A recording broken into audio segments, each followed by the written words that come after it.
നമ്മളിന്നിവിടെ ഉണ്ടാക്കാൻ പോകുന്നത് ഒരു ചുക്ക് കാപ്പിയാണ്. ഏതായാലും മഴക്കാലമൊക്കെ തുടങ്ങാറായി. അപ്പോൾ അതുകൊണ്ട് നമുക്കൊരു ചുക്ക് കാപ്പി ഉണ്ടാക്കാം. അതിന്റെ ഇൻഗ്രീഡിയൻസ്: കുറച്ച് ചുക്ക്, ഒരു വലിയ കഷ്ണം. ഇത് ഞാനിവിടെ ചെറുതായിട്ട് അരിഞ്ഞതായതുകൊണ്ട് ഇങ്ങനെ 3-4 കഷ്ണമായിട്ട് കിടക്കുന്നത്. ഞാൻ ഉണങ്ങുമ്പോൾ അങ്ങനെയാണ് ചെയ്യുന്നത്. പെട്ടെന്ന് ഉണങ്ങാനും മിക്സിയിൽ പൊടിക്കാൻ സൗകര്യത്തിനും ഒക്കെ ആയിട്ട് ഇങ്ങനെ കുഞ്ഞതായിട്ട് അരിഞ്ഞ് ഉണങ്ങിയെടുക്കും. ചെറിയൊരു കഷ്ണം ചുക്ക്, ഒരു 10-20 കുരുമുളക് പൊടി, കുറച്ച് ജീരകം, നല്ല ജീരകം.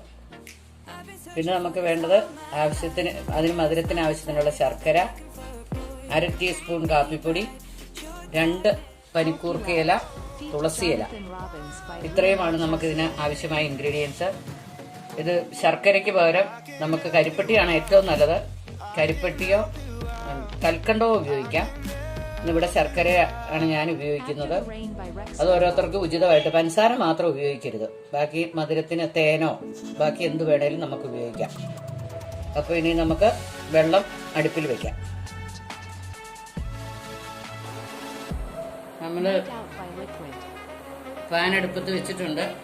നമ്മൾ 1 കപ്പ് വെള്ളത്തിന് ഒരു 1.25 കപ്പ് വെള്ളം ഒഴിക്കണം. കുറച്ച് പറ്റണം നമുക്ക് വെള്ളം തിളച്ച്. അതിലേക്ക് ആദ്യമേ തന്നെ നമുക്ക് ചുക്കും കുരുമുളകും കൂടെ ചതച്ചത് ഇടുവാണ്. അതോടൊപ്പം തന്നെ ജീരകം,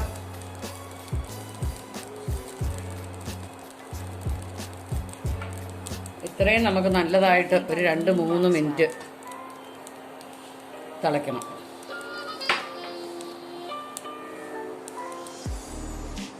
നന്നായിട്ട് 2 മിനിറ്റോളം തിളച്ചു. അപ്പോഴത്തേക്ക് നമുക്ക് അതിനകത്തോട്ട് കാപ്പിപ്പൊടി, ശർക്കര, പനിക്കൂർക്കയുടെ ഇല, തുളസിയില, ഇത്രയും നമുക്കിടാം. തുളസിയില ഒരു 8-10 ഇലയോളം ഉണ്ട്. ഇത് 1 കപ്പ് കാപ്പിക്കുള്ളതാണ്. ഇച്ചിരി തന്നെ ഒരു 2 മിനിറ്റ് കൂടെ തിളയ്ക്കണം. ഇതിപ്പോൾ നന്നായിട്ട് മൊത്തം ഒരു 5-6 മിനിറ്റോളം തിളച്ചിട്ടുണ്ട്. നമുക്കിതിനെയും ഓഫ് ചെയ്തിട്ട് അരിച്ച് സെർവ് ചെയ്യാനുള്ള കപ്പിലേക്കാക്കാം. ഇത് നമ്മുടെ ഇപ്പം ചുക്ക് കാപ്പി റെഡിയായി. നമ്മളത് കപ്പിലോട്ട് അരിച്ചൊഴിക്കുകയാണ്.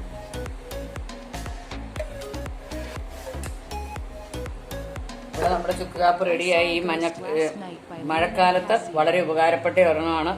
പനി വരാതിരിക്കാനും. ഇപ്പം അതൊക്കെ തുമ്മൽ തുടങ്ങുമ്പോഴേ ചുക്ക് കാപ്പി ഉണ്ടാക്കി കുടിച്ചാൽ പനിക്കത്തില്ല. പണ്ടൊക്കെ അമ്മമാരങ്ങനെയാണ് ചെയ്യുന്നത്. നമ്മളൊന്ന് ചുമ്മുന്നെന്ന് കാണുമ്പോഴേ അപ്പോഴേ ചുക്ക് കാപ്പി ഉണ്ടാക്കി തരും. അപ്പം പിന്നെ പനിക്കത്തില്ല. അപ്പോൾ എല്ലാവർക്കും ഇത് ഉപകാരപ്രദമാണെന്ന് കരുതുന്നു. മഴക്കാലം കടക്കുമ്പോഴേക്കും എല്ലാവരും, പനി ഇല്ലെങ്കിലും കുടിക്കാം. അതെപ്പോഴും നമ്മുടെ തൊണ്ടയ്ക്കും കഫം ഉണ്ടെങ്കിൽ കഫം പോകാനും ഒക്കെ നല്ലതാണ്. അതുകൊണ്ട് നിങ്ങളിത് ഉണ്ടാക്കി നോക്കുക. ഇഷ്ടപ്പെട്ടെങ്കിൽ ലൈക്ക് ചെയ്യുക, ഷെയർ ചെയ്യുക. ഇതുവരെ എൻ്റെ ഈ ചാനൽ സബ്സ്ക്രൈബ് ചെയ്തിട്ടില്ലാത്തവർ സബ്സ്ക്രൈബ് ചെയ്യുക. Thank you for watching. See you again.